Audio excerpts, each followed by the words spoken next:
देखिए, मैं तो पहले ये बोलना चाहूँगा, उस वक़्त भाजपा कहाँ थी जब असेंबली में एनएलयू की बात हुई? जब एनएलयू खोलने की बात की गई तब इनके मुँह क्यों छिले हुए थे? तब ये लोग क्यों नहीं बोले कि जम्मू डिवीज़न में खुलनी चाहिए? उस समय भी अगर किसी ने बात की थी तो मैंने एटलीस्ट इतना बोला था कि अगर कहीं खुले तो बनी में खुले, बनी में खोली जाए। मैंने आज इनको सियासी रंग देने के लिए, बीजेपी वर्सेस एनसी करने के लिए, जम्मू वर्सेस कश्मीर करने के लिए आज इनको याद आ गई। आज उन बच्चों के साथ मिलके ये एक बच्चों के साथ एजुकेशन सिस्टम को लेके यूज करके हथियार बना के उनके कंधे पे रख के बंदूक चलाई जा रही है, अपनी सियासी रोटियां सेकी जा रही हैं। और ये जिसका निजाम हमने पहले भी देखा, मेडिकल कॉलेज जो हमारा यहाँ माता वैष्णो देवी कॉलेज था, इन्होंने यही वहीं पे किया, हिंदू वर्सेस मुसलमान किया, जम्मू वर्सेस कश्मीर किया, और वो मेडिकल कॉलेज बंद करवा के सांस ली इन लोगों ने। ये ना हो कि आने वाले वक्त में हमारे हाथ से एनएलयू भी चली जाए। इन्हीं की इस राजनीति के चक्कर में ये एनएलयू भी बलि चढ़ जाए, ना जम्मू को मिले ना कश्मीर को मिले। मैं चाहता हूं कि अगर ये डिस्प्यूट है तो इसको मिल बैठ के सुलझाना चाहिए, ना कि इसका एक मुद्दा बना के एक अपनी सियासी रोटियां सेकनी चाहिए। अपनी सियासत को चमकाने के लिए बच्चों को, स्कूल को, कॉलेज को, हॉस्पिटल को एक मुद्दा नहीं बनाना चाहिए, उनको एक मोहरा नहीं बनाना। मीडिया को लेकर कुछ चिल्ला रहा है।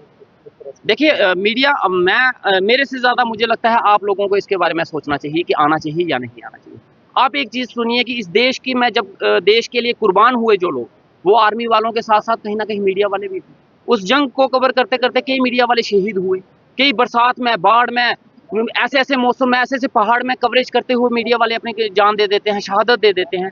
और उस कुर्सी पे जिस इंसान ने अपनी जान दे दी, और उस कुर्सी पे जहाँ पे आप जैसे लोग पढ़ के डिग्रियां लेके 6-6 साल की डिग्रियां एक्सपीरियंस लेके उस कुर्सी पे बैठे हैं, आप चाहोगे कि उस कुर्सी पे एक ऐसा इंसान बैठे जिसके पास डिग्री नहीं है, डिप्लोमा नहीं है, क्वालिफिकेशन नहीं है, एबीसी नहीं पता, बस उसने माइक उठाई है? और क्या आप वो कुर्सी उस आदमी को देना चाहोगे जिस कुर्सी पे वो शहीद होके एक इंसान बैठा था? अगर आप देना चाहते हो तो कहीं ना कहीं आप उस कुर्सी के साथ लॉयल्टी नहीं दिखा रहे, ईमानदारी नहीं दिखा रहे, और आप खुद अपने प्रोफेशन की इज्जत नहीं कर रहे।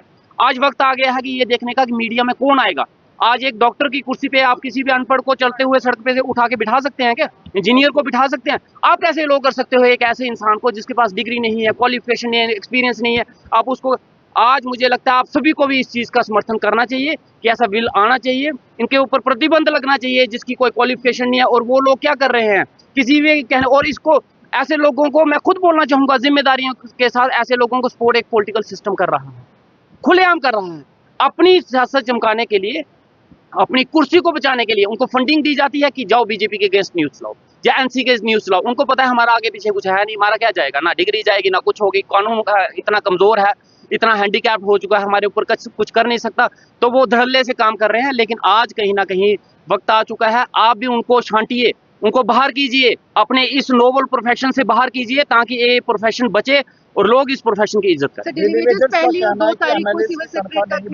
जब तक हमारे तनख्वाह ना बढ़े, ठीक है, अगर वो चाहते हैं तो नहीं बढ़े, कोई बात नहीं, मुझे उससे कोई दिक्कत नहीं। सिविल सेक्रेटरी का घेराव करने की सोच रहे हैं और वो घेराव करेंगे, और साथ ही मुख्यमंत्री को कहा है कि उन्होंने वादा खिलाफी की है। देखिए, मैं वादा खिलाफी का ऐसा कुछ नहीं मुझे लगता कि उन्होंने वादा खिलाफी की है। उन्होंने बोला है कि इस साल उनकी रेगुलाइजेशन की पॉलिसी लाई जाएगी, उनको फेज मैनर में रेगुलाइज किया जाए। तो अभी साल खत्म नहीं हुआ है, अभी साल शुरू हुआ है। अगर उन्होंने बोला है तो मुझे लगता है उनको कि उनकी बातों पे, अगर हम मोदी साहब के बातों में बात करके 10-10, 15-15 साल वोट दे सकते हैं, और वो हर साल अपने देश की तरक्की के लिए और देश को मॉडर्न बनाने के लिए उसकी लिमिट बढ़ाते जाते हैं, कभी 24 होती है, कभी 45 होती है, कभी बढ़ती जाती है। अगर हम उनके ऊपर विश्वास कर सकते हैं तो सीएम के ऊपर भी विश्वास करना चाहिए।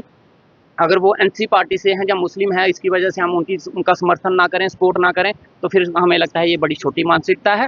कहीं ना कहीं सीएम साहब ने अगर बात की है तो उनको उनका टाइम देना चाहिए और काम करने देना चाहिए।